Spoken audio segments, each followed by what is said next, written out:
Hi, I'm Jesus, and you know what I like?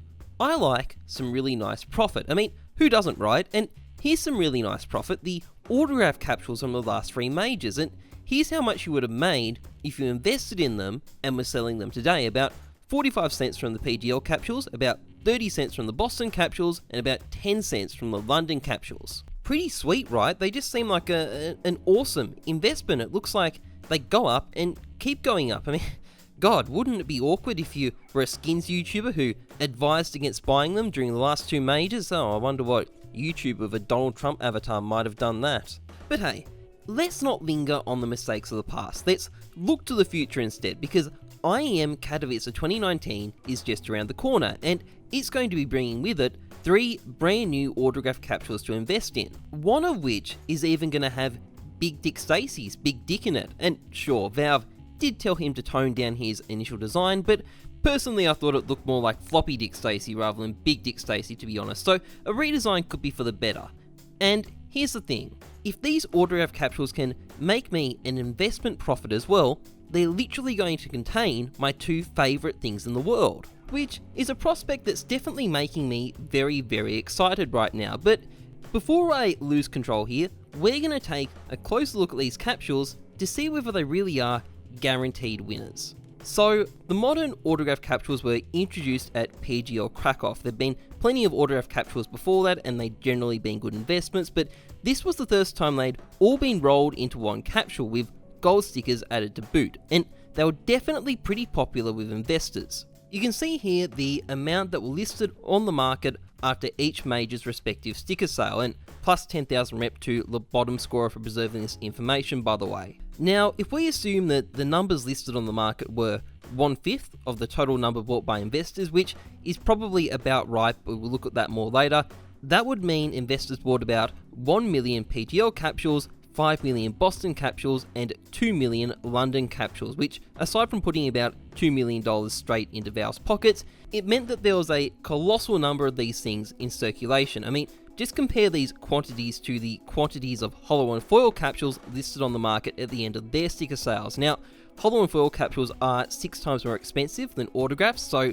we should really do it by price, we should adjust that, but even still, the difference is an order of magnitude. The amount that was invested into hollow and foil capsules is tiny compared to the amount that was invested into autograph capsules, and this is weird, because if we compare the rate of profit from investing in each set of capsules, the hollow and foil capsules have performed terribly compared to the autograph capsules. In fact, you'd be breaking even aside from Boston, which doesn't really make any sense at face value. I mean, we're not comparing apples and oranges here, we're comparing the capsules of some esports related stickers. Fundamentally, they're very similar products, and it goes against conventional economics for the autograph capsules to perform so much better when there's an astronomically higher quantity of them floating around. I mean, you'd expect to see the opposite result, especially with majors like Boston and London, where the number of hollow and foil capsules is just minuscule.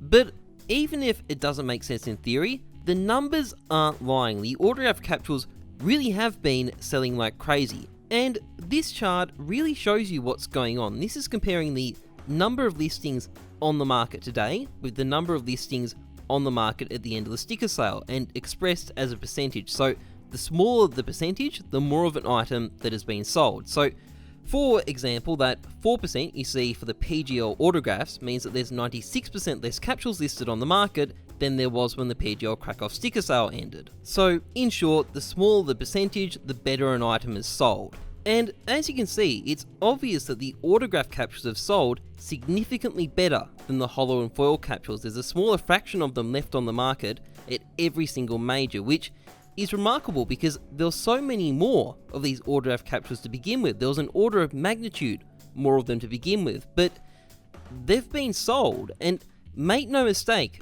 this is the reason why autograph capsules have done so well. People have bought them, and as far as I can tell, opened them. This huge glut of capsules has just vanished, and in fact, if we just go to the total number of sales, there's been about 9 million capsules sold between the 3 majors. Also, you can kind of guess just how many of these capsules were invested in the first place by looking at these figures, because every time somebody buys a capsule and opens it, it's going to get recorded here. Now, I'd take 1 or 2 million off to account for double sales and transactions before the sticker sales occurred, but that still leaves you with 7 to 8 million, which is why I thought my estimate of 8 million earlier was about right. But anyway, looking over all of this, we can see that even though investors are creating a colossal supply of autographs, there seems to be enough demand in the community to meet it, even though, at the same time, no one seems to give a shit about the holo and foil capsules, which doesn't immediately add up. So how are we going to square this circle?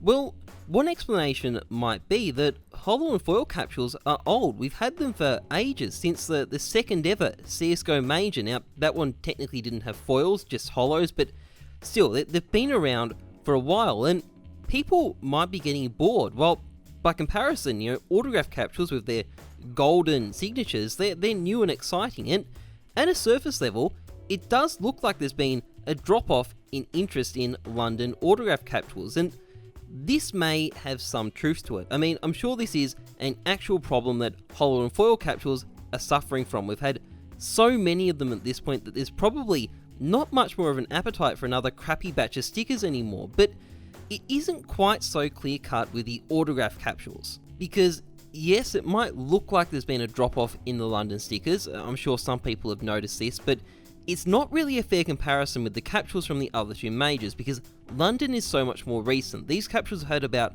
4 months since their sticker sale. Meanwhile, Boston has had about a year, and PGL Krakow has had about a year and 5 months. So it's not surprising that their capsules aren't as expensive and haven't cleared out as completely yet. And in fact, they're in a similar situation to where Boston stickers were 4 months after they were released. And it's true that Boston started off with a lot more capsules, but even still, it doesn't really suggest that the market is particularly exhausted yet.